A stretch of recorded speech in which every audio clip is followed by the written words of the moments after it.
Andhra Pradesh assembly ఎన్నికలకు సంబంధించి TDP విడుదల చేసిన తొలి జాబితాపై పలువురు నేతలు ఆందోళన వ్యక్తం చేస్తున్నారు. తొలి జాబితాలో టికెట్ దక్కని నేతలు అసంతృప్తి వ్యక్తం చేశారు.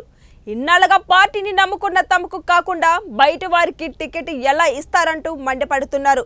తాజాగా దీనిపై మరింత సమాచారం అమరావతి నుంచి మా వంటవి న్యూస్ ప్రత్యేక ప్రతినిధి దేవా అందిస్తారు. దేవా, చెప్పండి.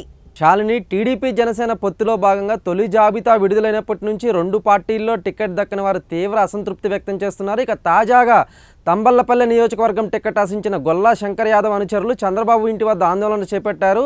పెట్రోల్ క్యాన్లతో వచ్చి తంబళ్లపల్లి టికెట్ తమ నాయకుడికే ఇవ్వాలని డిమాండ్ కూడా చేస్తున్నారు. ఇక చంద్రబాబు నివాసం వద్ద ఉన్న సెక్యూరిటీ సిబ్బంది వారిని అడ్డుకొని పెట్రోల్ క్యాన్లను లాగేసుకున్నారు. ఇక దీంతో శంకర్ యాదవ్ అనుచరులు నినాదాలు చేస్తూ రోడ్డుపై బైఠాయించారు. కాగా అన్నమయ్య జిల్లా తంబెల్లపల్లి నియోజకవర్గం నుంచి కూడా టీడీపీ అభ్యర్థిగా దాసరిపల్లి జయచంద్రారెడ్డిని చంద్రబాబు ఎంపిక చేశారు. ఇక దీనిపైన శంకర్ యాదవ్ అనుచరులు విమర్శలు వ్యక్తం చేస్తున్నారు. ఆయన పెద్దారెడ్డి అనుచరుడు అని ఆరోపిస్తూ పార్టీకి కొవ్వొట్టుల అవసరం లేదని, అలాంటి వారిని ప్రోత్సహిస్తూ పార్టీ కోసం నిజాయితీగా కష్టపడ్డ వారికి అన్యాయం చేయొద్దని విజ్ఞప్తి కూడా చేస్తున్నారు. అలాగే మరోవైపు మైలవరం ఎమ్మెల్యే వసంత కృష్ణప్రసాద్ కీలక వ్యాఖ్యలు చేశారు. 2 రోజుల్లో తాను తెదేపాలో చేరతానని కూడా ఆయన స్పష్టం చేశారు.